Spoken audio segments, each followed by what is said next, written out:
పవిత్రమైన తిరుపతి లడ్డూపై అసత్య ప్రచారం చేసిన చంద్రబాబు నాయుడు, పవన్ కళ్యాణ్ వెంటనే రాజీనామా చేయాలని మాజీ డిప్యూటీ సీఎం బూడి ముత్యాల నాయుడు డిమాండ్ చేశారు. అనకాపల్లి జిల్లా మాడుగుల స్థానిక వెంకటేశ్వర స్వామి ఆలయంలో కూటమి నాయకులకు మంచి బుద్ధి ప్రసాదించారని పార్టీ నాయకులతో కలిసి ముత్యాల నాయుడు ప్రత్యేక పూజలు నిర్వహించారు. లడ్డూ ప్రసాదంలో కొవ్వు కలిసిందని కూటమి నాయకులు అసత్య ప్రచారం చేశారని, కానీ పరీక్షల్లో అది నిర్ధారణ కాలేదని బూడి తెలిపారు. కూటమి ప్రభుత్వం కావాలని వైసీపీ తప్పుడు ప్రచారం చేసిందని ముత్యాల నాయుడు మండిపడ్డారు. ఇప్పటికైనా నైతిక బాధ్యత వహించి చంద్రబాబు, పవన్ కళ్యాణ్ రాజీనామా చేయాలని బూడి ముత్యాల నాయుడు డిమాండ్ చేశారు. ఈరోజు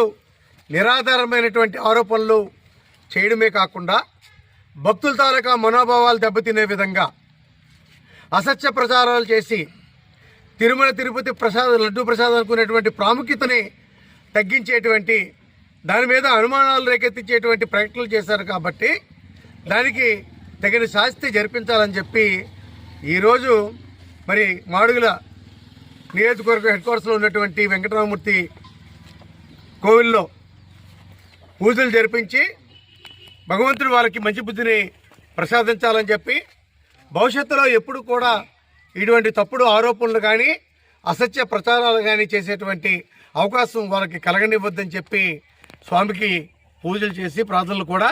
ఈరోజు నాయకులందరూ కూడా వచ్చి మరి జగన్మోహన్ రెడ్డి గారు ఇచ్చినటువంటి ఆదేశాల మేరకు మరి రాష్ట్ర వ్యాప్తంగా కూడా ఈరోజు అన్ని నియోజకవర్గాల్లో ఈ కార్యక్రమం జరిగినటువంటి విధంగానే